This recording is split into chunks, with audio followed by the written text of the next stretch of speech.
Perbedaan Sunni dan Syiah. Wah, topik ini kalau dibahas selalu panas ya. Tapi gimana kalau cara kita melihatnya selama ini tuh kurang pas? Dalam beberapa menit ke depan, kita akan coba bedah akar perbedaannya dari sudut pandang yang sedikit beda, yang mungkin bakal bikin Anda kaget.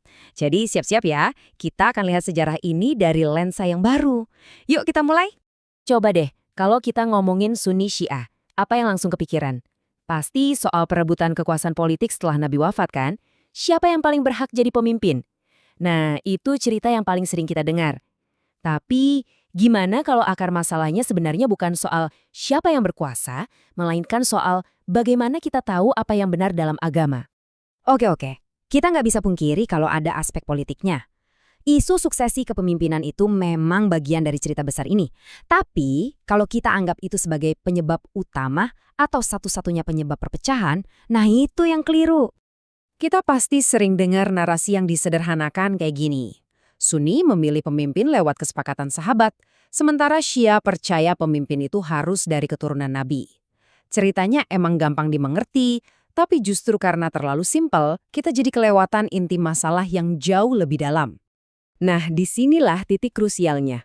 Perbedaan yang sesungguhnya itu sifatnya epistemologis. Waduh, istilah apa lagi tuh?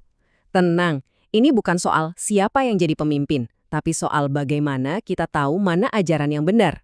Ini soal sumber pengetahuan mana yang harus kita pegang. Jadi epistemologi itu apa sih? Gampangnya gini, ini adalah ilmu yang nanya dari mana kita tahu apa yang kita tahu. Nah, dalam konteks ini pertanyaannya jadi, setelah Nabi wafat, siapa atau apa sih Google Maps kita buat urusan agama? Jawaban untuk pertanyaan inilah yang jadi titik pisah antara dua tradisi besar ini. Nah, kutipan ini ngerangkum semuanya dengan pas. Perbedaan cara pandang soal sumber pengetahuan inilah yang akhirnya membentuk dua tradisi keagamaan yang berbeda, masing-masing dengan cara dan struktur pemahamannya sendiri. Jadi ini bukan sekedar beda pilihan politik, tapi beda fondasi pengetahuan. Oke, biar lebih jelas, kita coba bedah dari sudut pandang Syiah dulu ya. Mereka punya satu konsep kunci yang namanya imamah. Nah, penting buat dicatat, imamah di sini tuh bukan cuma soal kepemimpinan politik, tapi ini adalah sebuah institusi pengetahuan. Menurut keyakinan Syiah, logikanya nggak mungkin Nabi meninggalkan umatnya gitu aja, tanpa ada panduan yang jelas.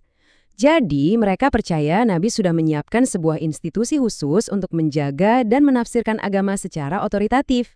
Institusi inilah yang disebut imamah. Dan sosok yang ditunjuk untuk memegang otoritas pengetahuan pertama setelah Nabi adalah Ali bin Abi Thalib.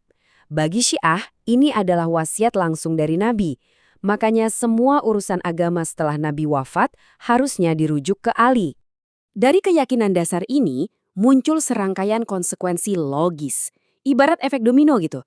Kalau Ali adalah pewaris otoritas pengetahuan, maka ucapannya jadi standar kebenaran.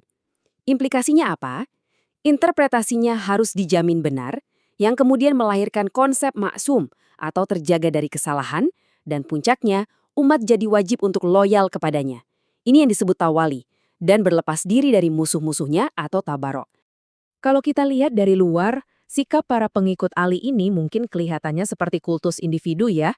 Tapi kalau kita coba lihat dari kacamata mereka, ini bukan soal kultus. Ini adalah bentuk ketaatan pada apa yang mereka yakini sebagai wasiat Nabi. Dua cara pandang yang sama sekali berbeda terhadap fenomena yang sama. Oke, sekarang kita sampai ke TKP-nya nih, titik historis di mana semua perdebatan ini bermula. Namanya peristiwa Ghadir Khum. Disinilah, menurut keyakinan Syiah, wasiat itu disampaikan.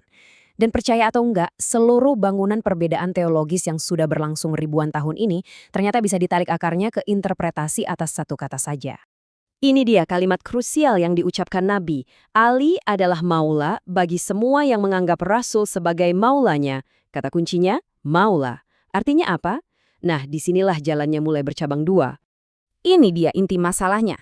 Bagi Syiah, kata maula di sini punya makna yang tegas, pemimpin, pemegang otoritas. Udah, titik. Ini adalah sebuah penunjukan. Tapi bagi non-Syiah, kata maula dalam bahasa Arab itu maknanya fleksibel banget. Bisa berarti teman, bisa pelindung, bisa sekutu. Nah, karena maknanya nggak tunggal, mereka nggak melihat kalimat ini sebagai sebuah wasiat kepemimpinan yang eksplisit. Eits, perdebatannya nggak berhenti di situ loh. Konteks pidatonya juga jadi bahan diskusi. Kalangan non-Syiah sering berargumen kalau pidato ini sebenarnya spesifik ditujukan buat menyelesaikan masalah pasukan yang baru pulang dari Yaman. Sementara Syiah berpendapat, audiensnya jauh lebih besar dari itu, dan banyak yang hadir langsung membayat Ali saat itu juga. Ini menunjukkan pesannya bersifat universal untuk semua umat. Oke, setelah kita menyelam begitu dalam ke akar perdebatan yang usianya ribuan tahun, yuk sekarang kita tarik nafas dan kembali ke masa kini. Apa sih pelajaran yang bisa kita ambil dari semua ini buat kehidupan kita sekarang? Coba bayangin deh, lebih dari 1.400 tahun perdebatan intelektual, teologis, historis, yang salah satu pusatnya adalah makna dari satu kata.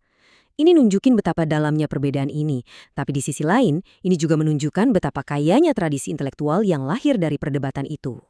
Jadi kesimpulannya apa? Gini, perbedaan fundamental Sunni Syiah itu sejatinya bukan tentang siapa yang jadi pemimpin, tapi lebih dalam lagi yaitu bagaimana cara kita tahu kebenaran agama. Semuanya berpusat pada ada atau tidaknya wasiat Nabi dan apa makna dari wasiat itu. Setelah 14 abad berlalu, mungkin perdebatannya bukan lagi soal siapa yang menang, ya kan? Tugas kita hari ini, seperti yang disimpulkan dengan sangat baik di sumber kami, adalah untuk hidup rukun, berdampingan, saling menghormati perbedaan, dan bekerja sama dalam kebaikan. Pada akhirnya, semua ini meninggalkan kita dengan sebuah pertanyaan penting untuk direnungkan. Mungkinkah kita melihat perdebatan historis yang begitu kaya ini bukan sebagai sumber konflik, tapi justru sebagai bukti kekayaan intelektual dalam tradisi kita? Bisakah kita mengubahnya dari jurang perpecahan menjadi jembatan pemahaman? Coba deh kita pikirkan sama-sama.